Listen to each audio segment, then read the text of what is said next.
maflaati eenyulaata kan akka keenyatti ofgate eenyulaata kan mirgasa maflaati.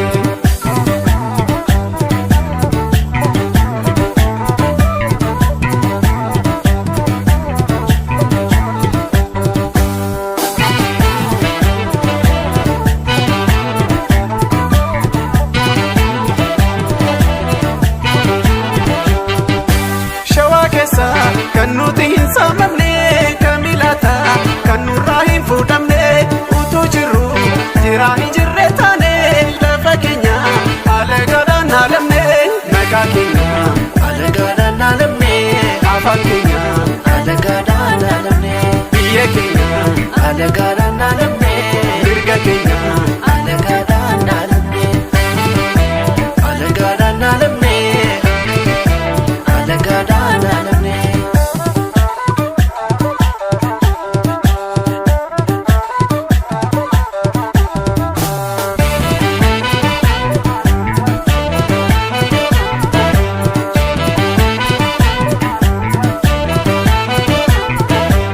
Gamsati kotu ya kaloto shinshinin sibita na walin karsobate kaloto birbirse guru dimna baru kurmatin pane nagale badaye jarsa demna chafe turama ole gameto chafe anani buna chalchalidan dalatti karina kabanadan dalatti karina chalchalidan dalatti karina kabanadan dalatti karina.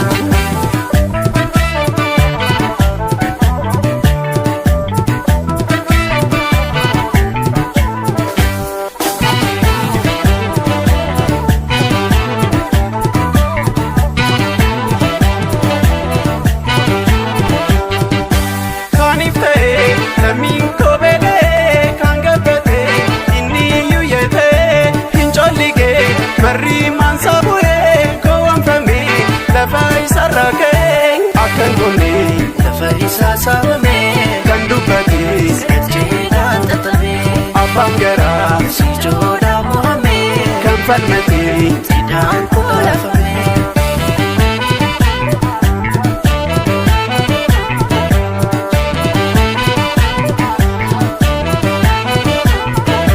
Tullu heetoo dimtuu yaa kallooko horaa finfinnee baane karaara darbine kallooko kulluko kurmaa tirreeffanne urufa dubbiin baane magaale chafee araara dhaqna ilila dureen baane dammeetu finfinnee gaddaawwanna seenaa keenya dhalootatti labsina shoora diinaa hundeessaa ittiin buqqifna seenaa keenya dhalootatti labsina shoora diinaa hundeessaa ittiin buqqifna.